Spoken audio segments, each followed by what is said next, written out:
Hey guys, Script Jibber here with another video, and I've been thinking a lot lately about lack of care when it comes to Disney, Lucasfilm, Star Wars, with how they've handled their own canon. People were pretty upset when they decanonized the EU. I'm coming more and more to the conclusion that the EU actually was canon. I've debated this before with people. Part of the reason for that is because George Lucas has been quite ambiguous about it, but more and more stuff is coming out that's sort of showing me that there is more truth to that. I'm not prepared to go the whole way, but I can see the argument for sure.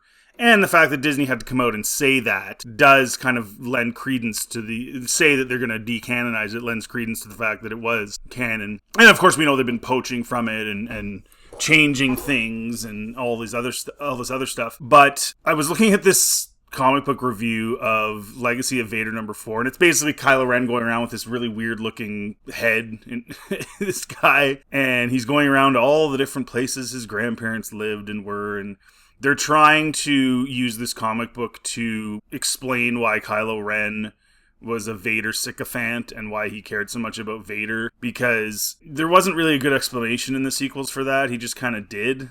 And then he had his helmet and everything that he didn't need and all that stuff. So it was kind of silly. Because you the whole three films, you're like, why is this guy so into this? And then he kind of drops that mantra in The Last Jedi and then picks it back up again in The Rise of Skywalker. And you never really get a sense as to what's really going on with this guy and what he thinks. Anyway, so they have this guy and he's taking him around. It's the weirdest thing ever. It's like his head's in this thing and he's got this gigantic like contraption body that walks on all fours. And it's like really over the top. But he sees visions and stuff, and he sees Vader doing things, and in this comic book it's like Vader goes back to Naboo and destroys, all the memories of the Amidala family. I don't know. I never thought of Vader as being like going out of his way to do stuff like this. Like, it just seems kind of weird. This person doing this article makes a funny point here. Once again, Ren quickly runs afoul of the local powers at play on Naboo. But this time he's not taken prisoner. He makes quick work of almost the entire team of local muscle before taking care of his dubious Nubian guides. Disgusted at the cultural dilapidation of the planet, Ren hijacks the planetary communications and proclaims himself their king. And this person says, so what's the plan here? Isn't the First Order attempting to gain control over every planet they can right now? Why bother with a formal proclamation on Naboo and leave Tatooine relatively to its own devices? If Naboo still held a place of power and prestige, I could see it, but it appears to be controlled by factions similar to Tatooine. I suppose it's less of a backwater location. I doubt there's any real strategy here, and it's probably foolish of me to look for one. Kylo Ren has always been a character governed by his emotions, and whatever this king business is, I'm sure it originates from a place of instability versus design. Regardless, we'll find out more in the next issue. Well, and that's that's the thing. We're at that place where we can't extract motives for this character because they keep doing weird things. The only reason he's on Naboo and he went to Tatooine is nostalgia. This whole thing is nostalgia. Then the fact that he's like, I'm going to be king of this is super weird, considering the First Order has the Supreme Leader already, and he's his henchman, essentially, right? Like, that's basically what Vader was, right? I mean, essentially. Obviously, there was more depth to it once we saw the prequels, but by the time you get to the OT, and by the time he becomes Darth Vader, he's pretty much Palpatine's muscle man and goes around, and in the EU, of course, he went around and targeted all the Jedi. We didn't have Inquisitors and all these other things that Disney's adding and changing. Kylo Ren's a perfect example of just the lack of care with the story group, but it goes so much further than this because this is a comic book. So ultimately, Disney's basically putting out comic books that they're perfectly prepared to completely ignore as far as the canon story is concerned. So who knows if any of this ever actually matters, or if they just go ahead and wipe it out anytime they feel like it. And of course, we know this very clearly from Tony Gilroy, and you can see in this video. And you talk about canon. I mean, canon doesn't. I usually try to deal with it, and I'm really sympathetic and into it. I was annoyed to find out that somebody had, in the interim between Rogue and that, had written an origin story for K2, and it's like, no, I'm not paying attention to that. We're not doing that. Now you could say, well, who cares about that comic book? And you're right. Who cares about that comic book? Personally, I thought the story of K2SO was better served in the Andor show than it was in the comic book. But the comic book was put out Somebody made it. People bought it, assuming that this was the origin story of this droid. So how can they put out stuff and expect people to take it seriously when it's just going to get ignored if they decide they're going to ignore it? And then they wonder why their comic sales are in the tank, right? Because you're treating your fans like just stupid consumers. Like they'll buy it, and even if it doesn't matter, who cares? They're just dumb fans. It doesn't matter to them. So I looked around for a better list of stuff that they've retconned of their own canon. Not forget about like all the stuff in the EU that they've changed in their own canon. And all of this to say, where's the story group? So according to Wikipedia, the Lucasfilm Story Group, also known as the Lucasfilm Story Team, or as the Franchise Story Team, is a division of Lucasfilm founded in 2013 that is responsible for keeping track of Star Wars canon in order to assist writers and directors in the development of new stories. Well, that didn't seem to be the case with Gilroy, right? That didn't seem to be the case with him. He just basically did whatever he wanted, even if it contradicted previously established canon in this comic book. And so it doesn't seem like that's what they're doing at all. And this person here at WordPress, they work on every piece of Star Wars media, from films to car commercials. Like I said before, their job is to bring authenticity, not canon. Canon actually means an accepted principle or rule, a criterion or standard of judgment. So wouldn't that bring authenticity by bringing a standard of judgment? If you get rid of the standard of judgment and you get rid of the accepted principle or rule, then how do you even have canon? Like, or how can you call what they're doing authenticity? That doesn't make any sense because they're one and the same. Canon brings authenticity, right? So it's excuse making. But you look through even in the movies. We'll get into some of the comic book stuff, but even in the shows. So you look at a lot of people got really mad about what they did with Ki-Adi-Mundi, right? Making him way, way older in the prequels. Okay, that made people upset. They, I guess, are allowed to change that because that particular alien's age and how long they live and everything else was established in the expanded universe, which they've decanonized, so they can say, well, we can make Ki-Adi-Mundi whatever age we want. But then the question becomes like, why did you need to put him in there? It was just key jangling. Like, ooh, look, it's Ki-Adi-Mundi. But it goes further than that because, remember, they also put Ki-Adi-Mundi into this situation now where he's lying in The Phantom Menace about having not seen the Sith in 1,000 years. And at the end of The Acolyte, we see the green-headed lady. What's her name again? I don't remember. Venestra?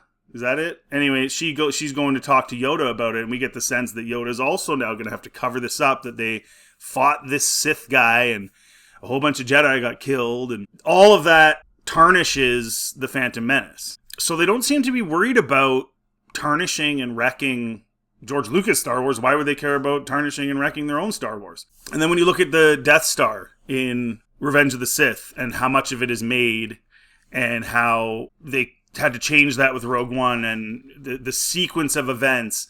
And then you see that Galen Erso put this weakness in the Death Star, but we see that the Death Star plans were already done. Like he was apparently planning it and building it, but the plans were already made in Attack of the Clones. We see the Death Star. So they kind of missed the boat on that as well. So he didn't plan anything. He was added after by Disney. And then, of course, you get Luke in The Last Jedi. He's completely not himself, and that makes absolutely no sense. They're retconning his character.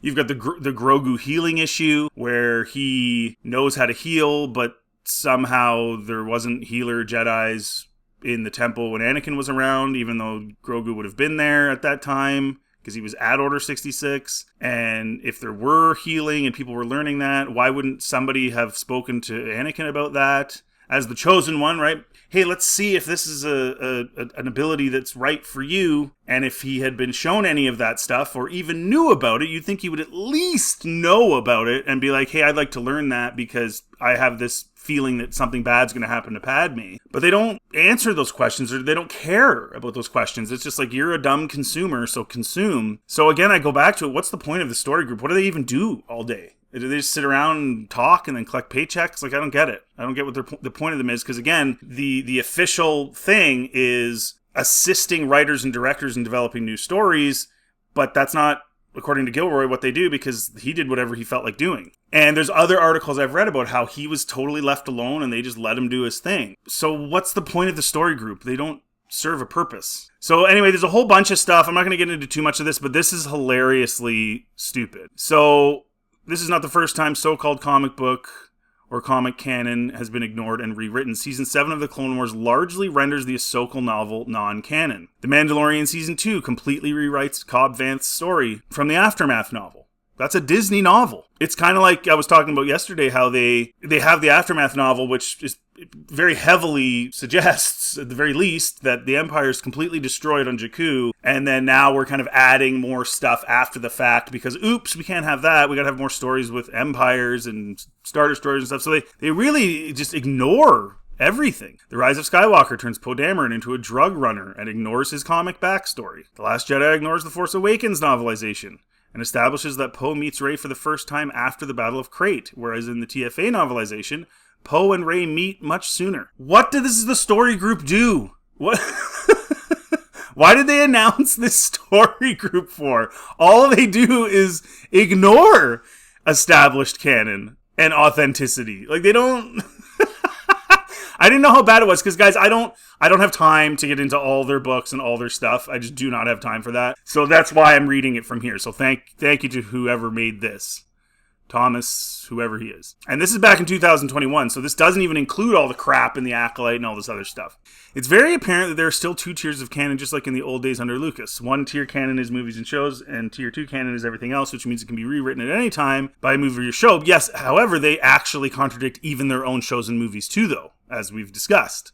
So they're taking it to the extreme where it's not even just the comics, although at the time this was written, the books and comics were being ignored. But it's also what's happening on screen. The question is, why does Disney still insist on calling books, comics, and even games canon when it's very apparent that it's not true? The huge difference between Star Wars books and comics under Disney and Star Wars books and comics now labeled Legends is that back under Lucas, books and comics had much more freedom since it was tier 2 canon at best, or not really canon at all. The books and comics could tell grand stories.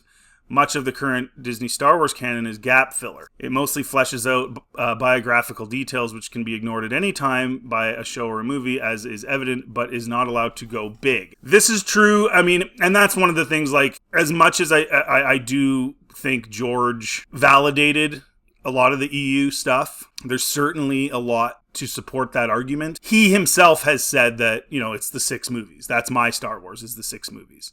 So then people get into this, like, that's the G, and then there's the tier 1, tier 2, tier 3, whatever. You can argue from any angle. The point of the matter is that from what I understand and what I've read, they did a better job in the EU of keeping canon coherent. And these people were living all over the world in all different places. The story group is literally meeting at Lucasfilm headquarters. They sit in a room together and they can't seem to figure out how to keep things correct. And I fully get it. It's a huge universe. There's tons of stuff. And I get you're going to make the odd mistake here and there. I'm not sitting here saying that if I was on the story group, there'd just be absolutely perfect and nothing would ever get looked over. But it's happening at a really epidemic rate. Like, it's not like one little thing here and there. It's a ton of stuff. The High Republic aims to solve the issue by exploring a new era not yet really covered by movies or shows, but what are the chances some High Republic comic books will be rewritten once a writer for a movie or show comes up with a better idea that contradicts certain events in the comics or books? Will the story group intervene and say, nope, you can't do that? The story group is actually a lame duck, though.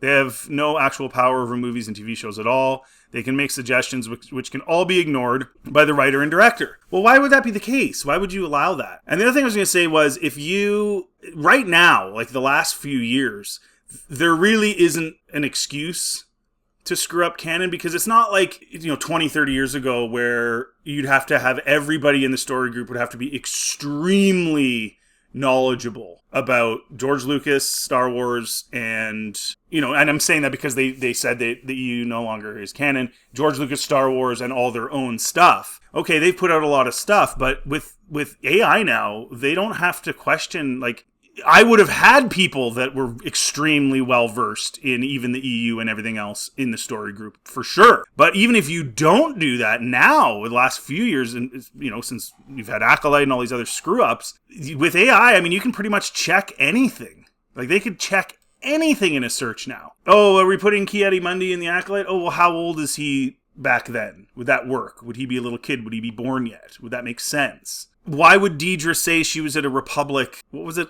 I can't remember what she called it. Basically an orphanage, I guess, essentially, when her parents died. So she said it was Imperial, but she's 30-something in the show, so she would have been there till she was at least 15 in the New Republic one. It wouldn't have been an Imperial one, and she was talking to a lady who lived through all this. She's in her 60s at least. So she's not an idiot. She knows that there's no possible way that 30 years ago she was put into a Imperial orphanage when there was no Imperial orphanage. So what was the point of her saying that? Somebody said, oh, well, she had to say that she doesn't want to mention the New Republic. But that old lady knows. You're not tricking the old lady. Like, she was there. Like, this is, if you were talking to a 10-year-old, sure, but you're not. So, and all of that could have just been easily figured out, right? It should have been. When Gilroy submitted that to Disney, shouldn't the story group have read that and said, whoa, wait, that doesn't make sense. We have to change that. But they just leave it in. Like, there's just no... So again, I don't see what the point of the story group is. They should just get rid of them. If you really dislike certain Disney Star Wars books or comics, you can safely assume that they're all legends because a movie or show can and will rewrite canon at any time. And it makes sense, of course. Why should a comic book, which is read by a couple thousand people, have any impact on a high-profile movie or show that is watched by millions of people and prevent the movie or show from telling its story? Then get organized. Get organized. They didn't have a plan when they did the sequels. We know that. If you have a plan and you properly laid it out with the movies, then the comics and everything else would just dovetail that, right? So, for example, you have the Aftermath books come out that are supposed to help explain the sequels and the aftermath of them, but you screw that up too, like with the Cobb Van thing and with other things. You screwed that up too. So why would you write a book to explain movies and then put things in the book that contradict the movies if the movies are supposed to be the main thing? Which I would argue they should. So plan out your movies properly, and then when you have your writers write books and comics, they just dovetail, they just help. They're not contradicting.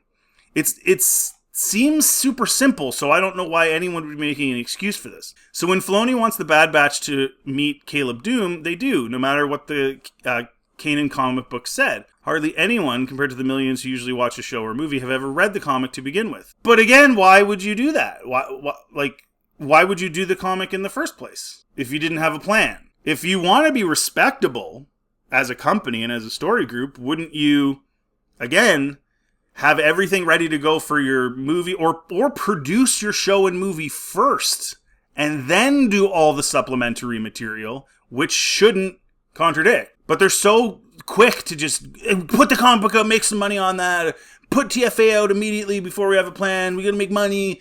They were so hell-bent on just content for money. And this, again, of course, is where corporatism destroys creativity and where George Lucas called it, though, selling his baby to the white slavers and blah, blah, blah, blah, blah. Because they just took it and ran, and there was no cohesive setup, even though they had a whole group of people getting paid lots of money. I'm sure most of them were making six figures salaries that were there to apparently do that. And they completely failed at it. Even if none of them had any understanding of any of the extras, any of the EU, anything. If they had even just simply put out the supplementary material after the movies, they could have still kept it continuous and proper. Easily. But so their whole strategy was just dump a whole lump of crap all over the place. Hopefully the public gobbles it up. And then, I guess we'll just change that. Like, why would that comic book with K2SO come out before Andor? They knew they were supposed to be doing 5 seasons of Andor. So why would they allow that? It doesn't make any sense. right? You would say, oh, okay, no, we can't do a comic book about that because we're planning this show. It's in pre-production, whatever. We're working on it, and he's in it, and it's kind of Gilroy's baby, Rogue One, blah blah blah blah. So no, we're not going to have a comic come out about this character, but they just do it anyway because it's like, let these people buy the slop, even if only a few thousand people buy it, whatever. Buy the slop, we make a bit of money, and we'll just change it after anyway. So who cares? It's really sad. What about the people who are actually invested in all the books and comics? They have to see how the supposed canon is rewritten again and again and again. Yeah. Disney's promise that it's all canon is a lie. Books and comics are all legends in the name. So maybe it's time to stop the charade and establish once and for all that only movies and shows are actual canon, whereas books and comics are campfire tales, elseword stories and legends. It would provide the writers with new possibilities. But they screw up the canon in the shows and movies too, bud. Like, the Star Trek franchise never had any issues at all with completely separating the books or comics from actual canon. The shows and movies, Star Trek books can do pretty much everything, and fans are not confused by the idea that books, TV shows, movies are two entirely different things, and the books are just what-if stories, and certainly not canon. In the end, Disney labeling everything canon creates more issues than it solves. Well, it does, but it also, the story group is piss poor. Like, they're just doing a crappy job. The strategy has been bad. The timing of movies and shows coming out. The people involved, who claim to love it but really don't, right? Because if they did, they wouldn't do things like retcon The Phantom Menace or things of that nature. So, or Luke's character, whatever. Even Rey's character, right? Just not needing any training, no nothing. And it's like, it's so stupid because, like, the story group's supposed to be taking care of all this stuff. And Rey knows how to do stuff without training or doing anything, which totally breaks canon, right? Doesn't make sense. And then in The Mandalorian, Favreau puts that in there that, when Luke says, oh, well, the Force without training is nothing, or whatever he says about Grogu needs training. And it's like, so it's like almost like he was throwing shade at the fact that Rey didn't get training. But it's like, aren't you guys all part of the same group of people? So what is going on? It's a disorganized mess, is what it is. Between the story group, the writers, the directors, everybody involved. Filoni, it is a complete mess. And again, it doesn't just affect the comics and books, it affects everything. A lot of people bought the Aftermath books. So for them to have things in there that don't jive, why would you do that? That doesn't even make any sense. Anyway, it just takes away all credibility from Disney Star Wars, not that there was much anyway, but it just adds even another layer of stupidity, being that they have this group of people that are supposed to take care of these things, and they just don't, and they just let it go. So anyways, I just wanted to do a video about that, guys. It's just such a mess, and I don't know how anyone could buy anything from Star Wars media at this point and feel good about it and feel like they are engulfed in that universe and in that galaxy far, far away, and that this is what actually took place and getting excited about it. I don't know how you could even do that, because again, all these books that Disney has, like, they're all nothing because the story group doesn't know what they're doing. And again, what's the excuse? Now you have AI and everything else. You can check every single detail if you wanted to easily. So anyways, guys, that's my rant. Let me know in the comment section what you think. If you like this content, please like, subscribe. It always helps the channel. Feel free to check anything else on my channel. Have yourselves a really good day.